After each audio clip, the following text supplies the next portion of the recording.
I wanted to quickly review my structures real fast. I don't know if I've done this before, but anyway, let me just kind of give you a story on these. This is a Bachmann.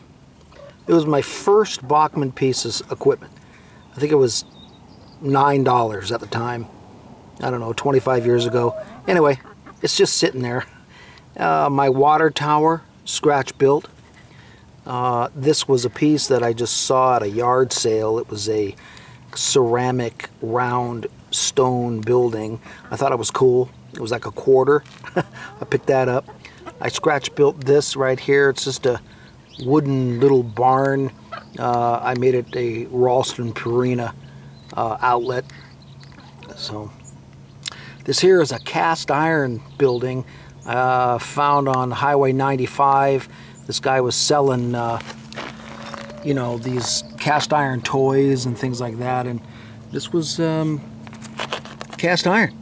It was really cool. It's a good scale, and it was about 20 bucks, so that was worth it. Definitely a nice building. This is a real old Lifelike, from way back. Lifelike was putting out these G-scale buildings, and this is one of them. I think the kit was about $29.95 or something at the time, and as well as this one. This was a kit, same thing, just a different style of saloon doors and such. They're so old, and they've been out here for so long, you know, that I decided to just, you know, keep them dilapidated, and it's basically just a ghost town. There's nobody around. So I, you know, distressed the roof and the windows, and basically just let it deteriorate. This is a wooden sidewalk that I built out of popsicle sticks years and years ago. I keep having to replace some of the boards, though. You can see that eventually they just deteriorate.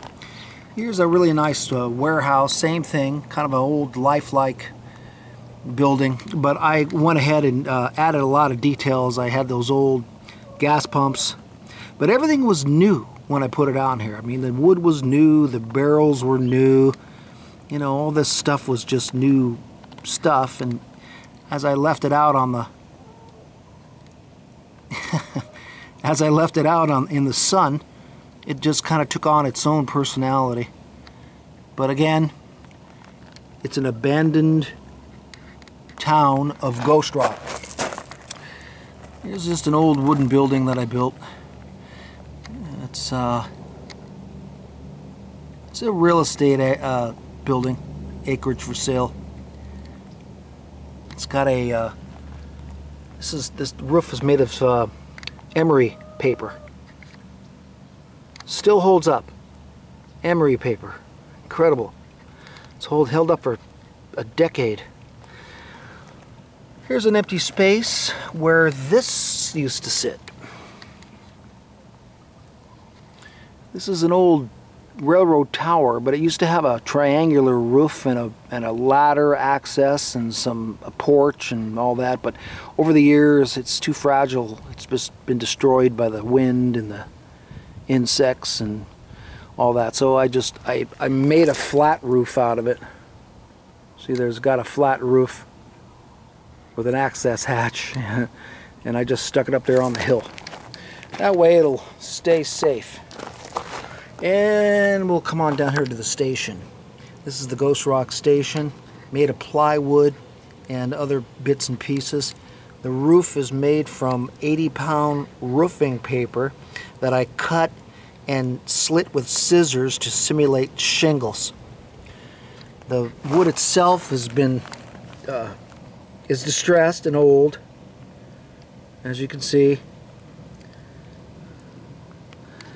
and oh yeah, it's very cool. The door is made of a thin piece of sheet metal, and it basically just represents a 3-story type station. And this little metal pin and Ghost Rock sign has been there for, I don't know, I've had this thing for pretty close to 20 years now, but it's only been out in the sun for about 10, I think. And then I built this building out of plywood. This used to just a mercantile store. And again, the windows are all gone. There's some old signage. You can still see the door hinges and the doorknob. Some of the details have remained miraculously. The roof is flat, painted with a black paint, but it's seen its better days. But that's why I have these out here. This is, again, an abandoned ghost town. And the passenger station. This is an Aristocraft passenger platform. Seems to have held up fine.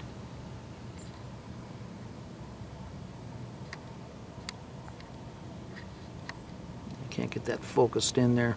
There we go. That's a timetable for a B&O railroad, even though this is a Santa Fe Western type railroad. Alright, and then another one back here sitting up on the rock. This is just a 25-cent building found at a yard sale. It's just like a log cabin, but you know, that's the kind of stuff I like to collect and put outside.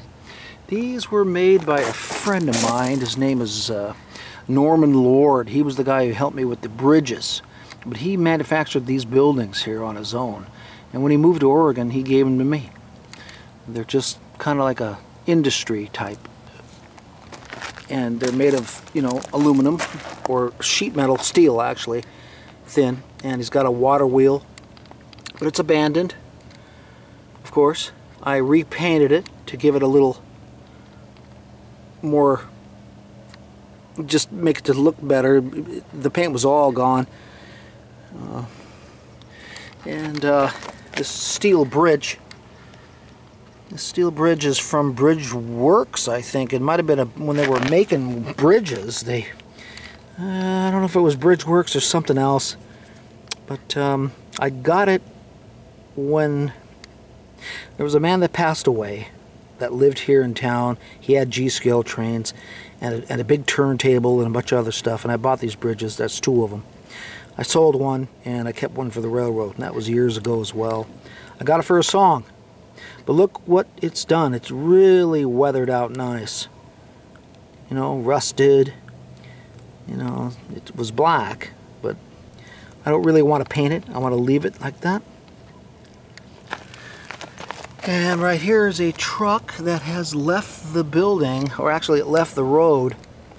And it's my competition, Al's Moving Service. He's my direct competition here in town. So I guess you could say this is a bit of a voodoo sign.